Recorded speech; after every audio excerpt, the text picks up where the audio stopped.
गणेश चतुर्थीच्या आदल्या दिवशी म्हणजे भाद्रपद शुद्ध तृतीयेला हरितालिका असते. या दिवशी मुलींनी व सुहासिनींनी सुवासिक तेल लावून स्नान करावे. स्नान केल्यानंतर स्वच्छ केलेल्या जागेवर एका जागी चौरंग ठेवावा.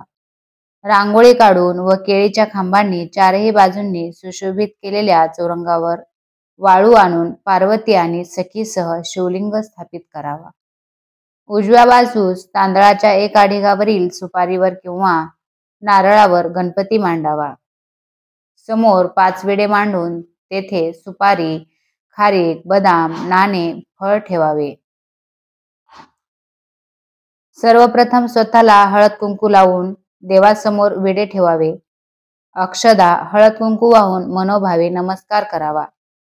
घरातील वडीलधाऱ्या मंडळींना नमस्कार करून नंतर पूजा प्रारंभ करावी. पूजा करण्यापूर्वी दिव्यांची पूजाही करावी. सर्वप्रथम गणपतीची आणि नंतर महादेव व सखी पार्वतीची षोडशोपचारे पूजा करावी. पूजेसाठी घेतलेले साहित्य विधीपूर्वक देवाला अर्पित करावे.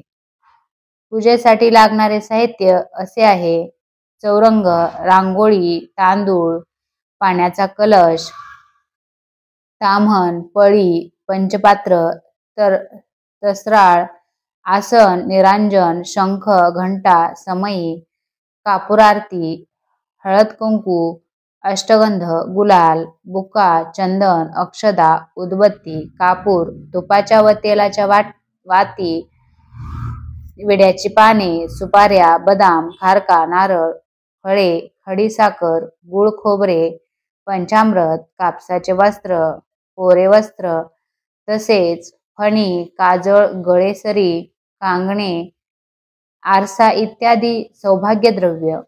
या व्यतिरिक्त फुले, दुर्वा, तुळशीपत्रे व झाडांची पाने. हे आहे पूजेतील साहित्य. पूजा केल्यावर धूपदीप नैवेद्य दाखवून पत्री व्हावी.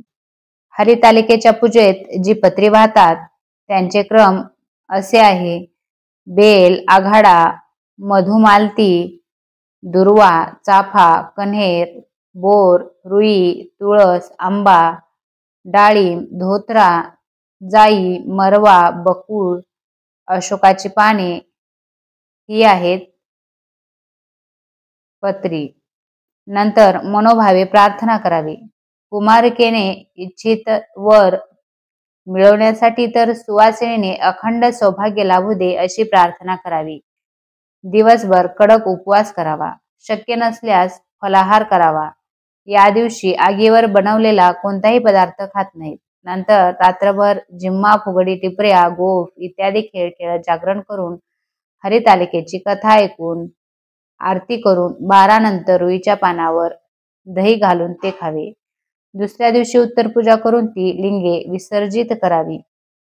आपल्याला व्हिडिओ कसा वाटला हे कमेंटमध्ये नक्की सांगा. व्हिडिओ आवडल्यास एक लाईक नक्की करा. चॅनलला सबस्क्राईब करा. धन्यवाद.